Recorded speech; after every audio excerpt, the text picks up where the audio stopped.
جانتے ہو جب ہم اللہ سے رو کر کہتے ہیں بس ایک شخص میرا کر دے یا اللہ، تو جانتا ہے نا کتنا چاہتا ہوں میں اسے۔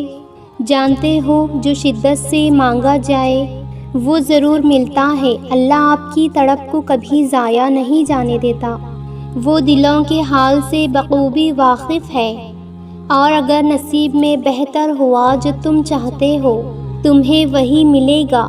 دیکھو نا اللہ کی تسلی بھی کتنی پیاری ہے۔ وہ قرآن پاک میں کہتا ہے ہم دیکھ رہے ہیں تمہارا بار بار آسمانوں کی طرف منہ کرنا۔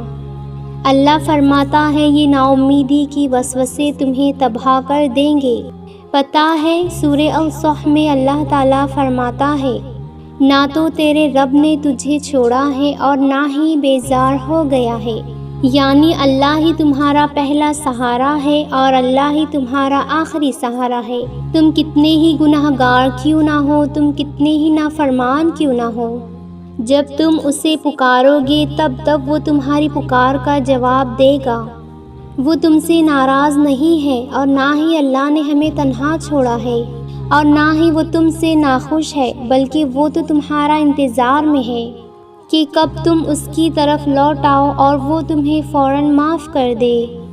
جب ہم اللہ سے کچھ مانگتے ہیں اور ہمیں وہ چیز ملنے میں دیر ہو جاتی ہے تو ہم فوراً مایوس ہو جاتے ہیں، بلکہ ہمیں مایوس نہیں ہونا چاہیے۔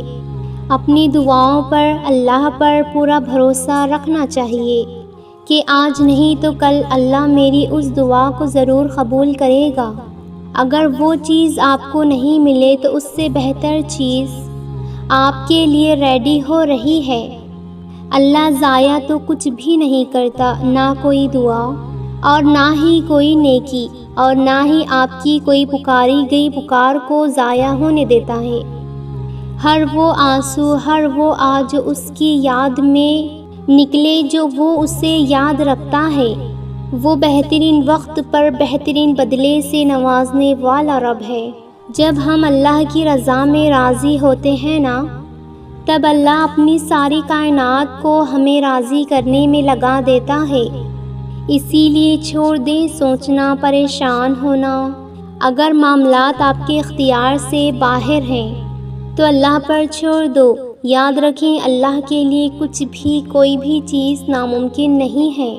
اسی لیے صبر سے انتظار کریں، اللہ سے شکوہ کر کے اپنے صبر اور اجر کو ضائع نہ کریں۔ بہت جلد آپ کو آپ کا اجر ملنے والا ہے۔